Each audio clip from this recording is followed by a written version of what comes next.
Eli Lilly stock is down more than 14% this morning on Thursday, August 7th, as the company announced quarterly financial results, but more significantly, announced trial results of its new oral weight loss pill that disappointed stock market investors, and that's sending the stock price down meaningfully.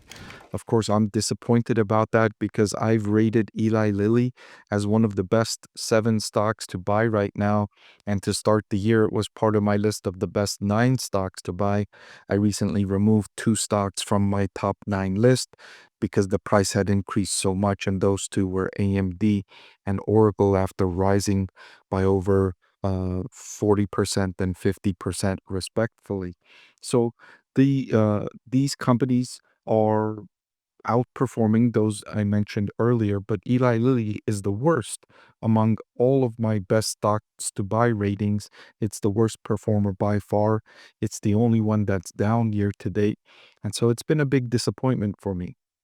In this video, I'm going to review the company's latest earnings results and share with you my updated proprietary discounted cash flow valuation model, which I downgraded my forecast for 2029 earnings, I should say free cash flow, by $5 billion.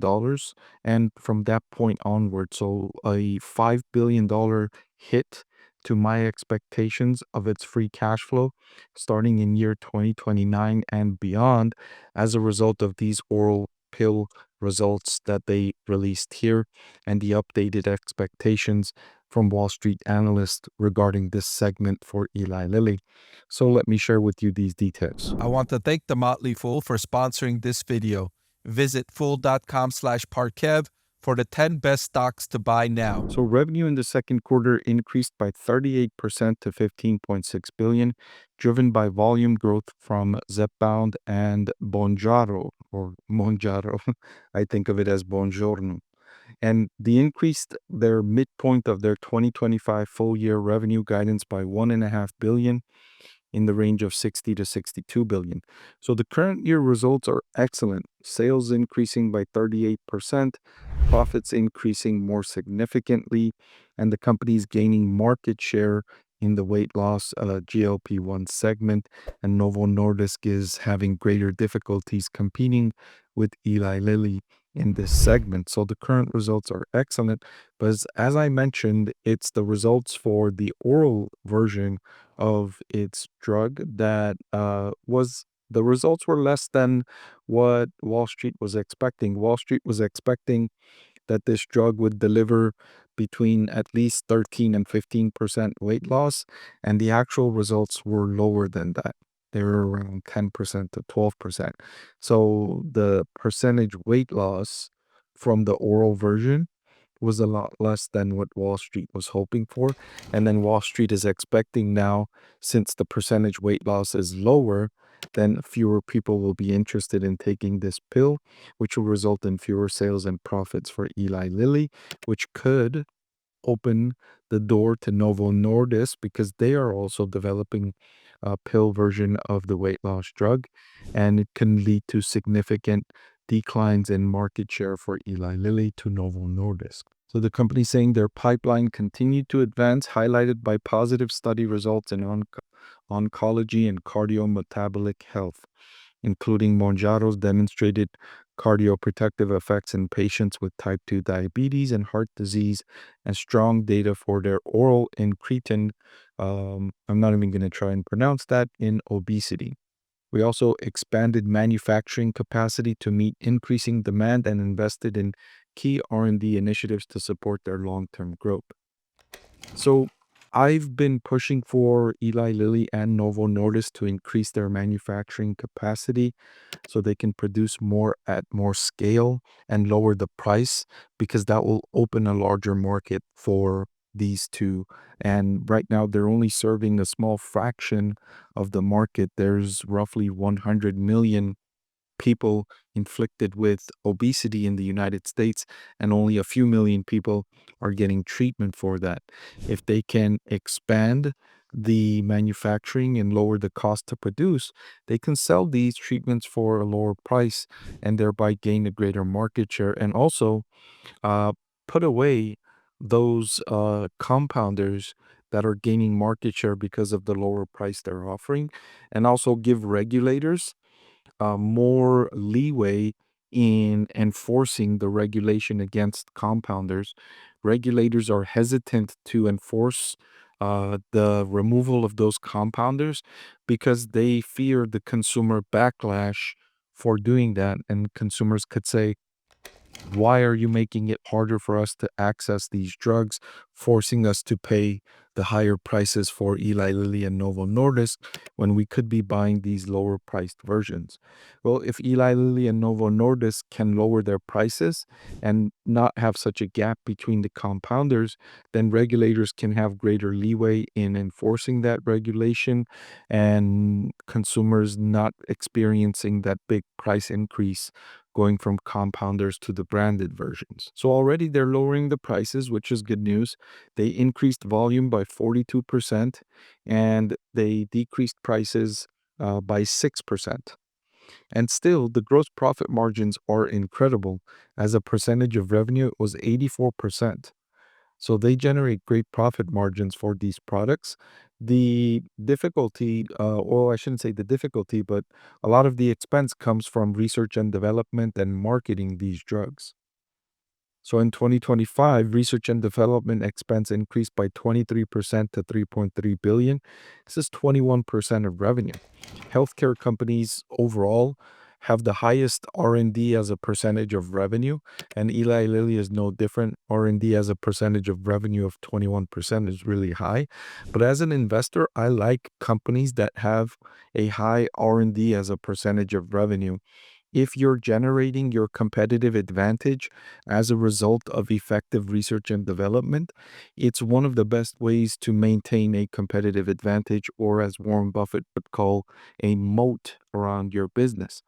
If you generate your competitive advantage in other areas, for instance, if you generate your competitive advantage because you have the larger manufacturing facility, and so you're able to produce at a lower cost per unit, that's a less effective competitive advantage than R&D as a competitive advantage.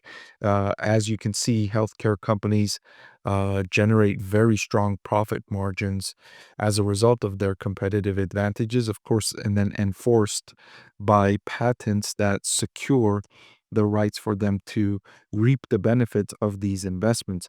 If they didn't get these strong patent protections, they wouldn't be investing so much in R&D. The reason they invest in R&D is because they feel confident that if they are to discover something that is strong, that will generate good profits, that they will be able to be protected for that, making that investment and recoup a lot of their investment. They're gonna miss on a lot of development. Maybe they spend money on trying to develop 10 treatments and only one out of the 10 actually works out. They need to make so much profit from that one out of the 10 that it recoups the investment from all the losses in the other development.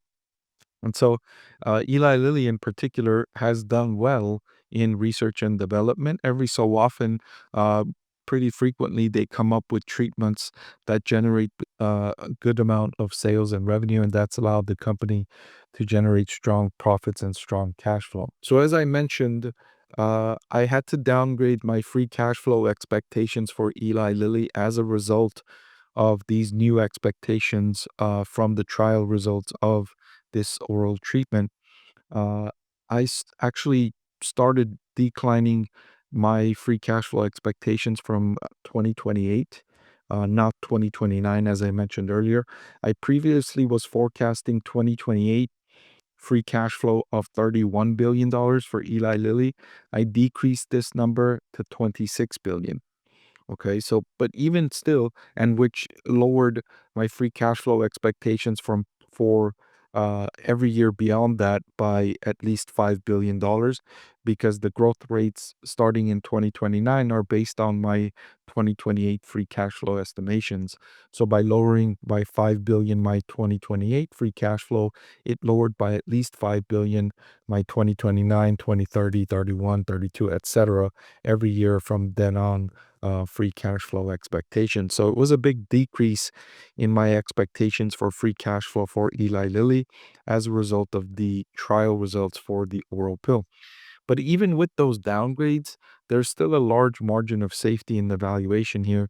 The intrinsic value per share I calculate now, it's much lower than it was before for Eli Lilly, but it's still way above the current market price. The intrinsic value is $1,235 a share. The current market price is $641 a share, trading near its 52-week low. The primary reason why the valuation is so attractive is the company beta is just 0.44.